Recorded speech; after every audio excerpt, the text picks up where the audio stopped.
Yes, good afternoon, good evening, good morning from wherever you are, Africans, and those who are in Europe, Africans, diaspora, those who are in UAE, China, and also the other parts of the world. We bring greetings from Mitro Plus Labs. We are here today. We've hosted a very big gentleman in the ecosystem of blockchain in East Africa and Africa at large. He's a blockchain OG. He has been around for some good time. Yeah. And I welcome you to this episode. We want you to keep your focus very close. This time round, you're gonna learn a lot on digitization and identity on blockchain. It's one of the use cases. I believe many regulators across Africa and the world at large have been wanting to know, is there any use case on the blockchain? Yes, there are many others.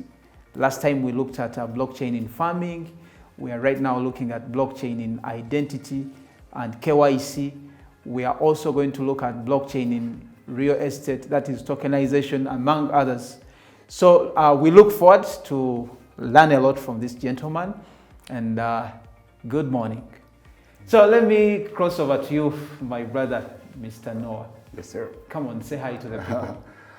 It's an honor to be here.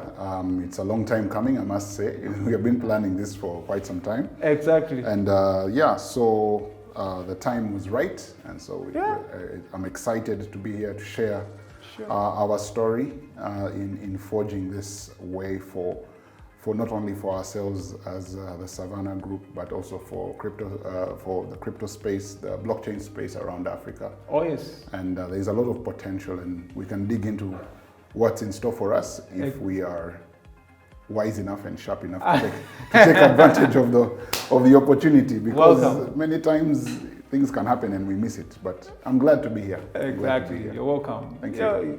We've really planned it for a long time. Yeah, it's been a while. We thank God that you've really showed up, and I believe the people out there are going to learn a lot, because this is an exposure. I don't just take it as something to do with on surface information. This is real information, and it's timely for the Africa's continent. Yeah. So let's talk about who is Noah. Who is Noah? Not to get too far, there's, you know when you have life experience. You hold a very big portfolio, so who is Noah? Who is Noah? So Noah is a husband to one wife, my wife Rachel. Wow. And together we have 3 children, 2 girls and 1 boy. And we are both engineers. My background is in engineering. I did electrical engineering. You man, you did it. So it was it was not even positive and negative. But to be fair, it is different fields of engineering. So while she focused on heavy power, this is the electricity transmission. I focused on light power, which is now telecommunication. Back then it was not telecommunication, it was just light power. I imagine what is at home and the terminology is used. Interestingly, it is just normal English. But anyway, yes, so I have an engineering background. I worked in the telecommunication space for about 7 years. So I worked at some point in MTN.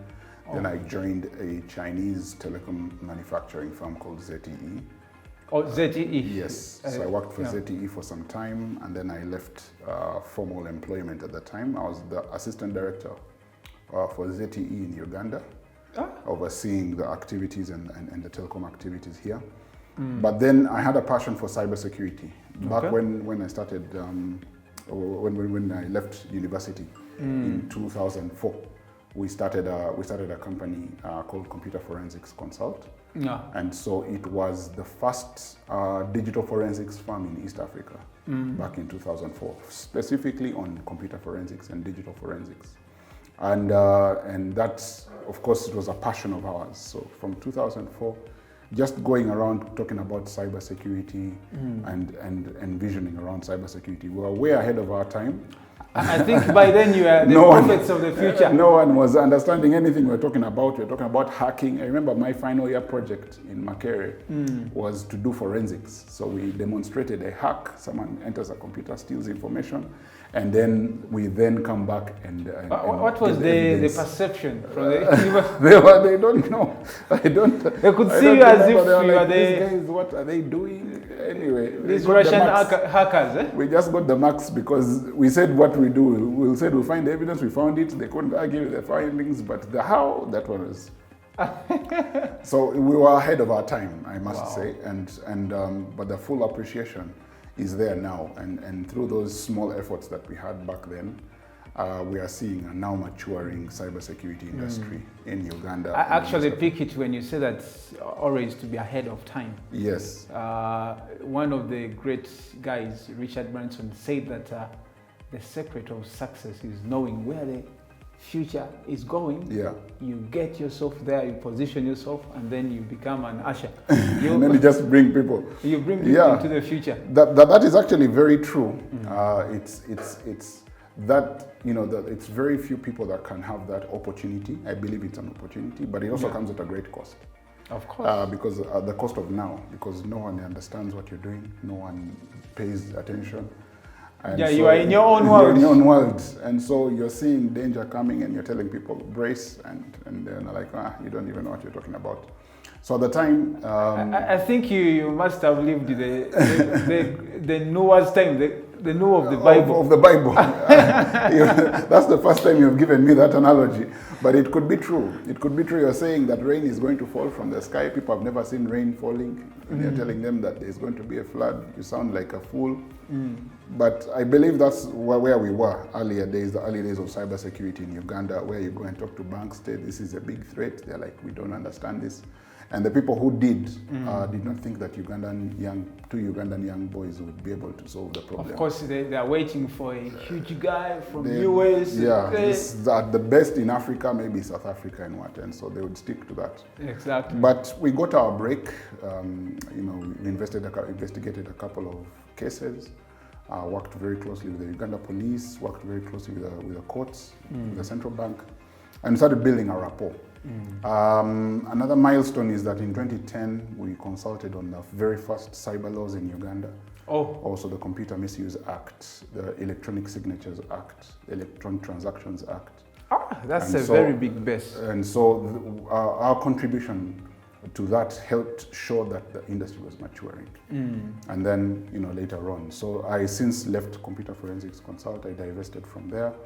And then that, because of my interaction in the early stages in cybersecurity, because when you're investigating cases, you're going to the dark web, you're finding out all these things, you're in all sorts of the corners of the internet. Yeah. And it's pushing you for more research. Yeah, more research. Research is a big part of cybersecurity. Yes. And I believe it's because of that I ended up finding about Bitcoin. So in those, so interestingly, it might be the coding was just it was just there waiting somewhere inside. Yeah, because cybersecurity, a very strong part of cybersecurity is encryption. Exactly. And it's the same science for blockchain and crypto. And so back in 2011, 2012 is when I came across Bitcoin. Wow. And so when you say OGs, we were globally, not just in Uganda, globally. But that's at the time when, through a long story which I cannot get into right now, we had made some losses in forex trading. So at that time, I was not... Before? Before. I did not want to touch anything you had burnt fingers, eh? I had burnt many fingers. And so I did not want to touch anything called investment. So there's this Bitcoin thing, people are saying it is happening. Not people in Uganda, but online. Everyone's talking about Bitcoin. I said, no, I've burnt my fingers on these things. I'm not going to do anything. So what is the least I can do to take advantage of this thing, just in case anything happens? So short of buying Bitcoin, which I was not ready to do, there was this whole talk about mining. You just connect your computer, run some algorithms, and you can generate Bitcoin on your laptop. It's like, that's easy. How easy was it by then? By then, this is 2012. Because I could do GPU mining. By that time, I could fire up, and I had laptops. I had a desktop somewhere that was idle. So we connected them, put in the Bitcoin the Bitcoin algorithm, and it started running. And in a few months of operating that small mining rig, it made something small, not life-changing. Yeah. But at least I could see that there's revenue being generated by this mining thing. So I think at the time I generated about 2.83 Bitcoin. 2.83. 2.83. By the time, you see, it was little money in 2010. If you go, that's in 2012, Bitcoin was, I think, $33. $33. Yeah, and so 2.3 was not much. I even lost. And the hash rate, the mining difficulty was so low. By the time you could do GPU mining for Bitcoin, that is in Uganda. In Uganda, that was very easy. Exactly. So that was my first, experimentation with Bitcoin, my early access to Bitcoin. But of course, like I said, I didn't take it too seriously because it was a fad. Who knew what would have happened? No one had a belief that at one day Bitcoin would be $25,000, $27,000. At certain point, some people were buying pizzas with 10,000, and it didn't make sense. So it just stayed there silently.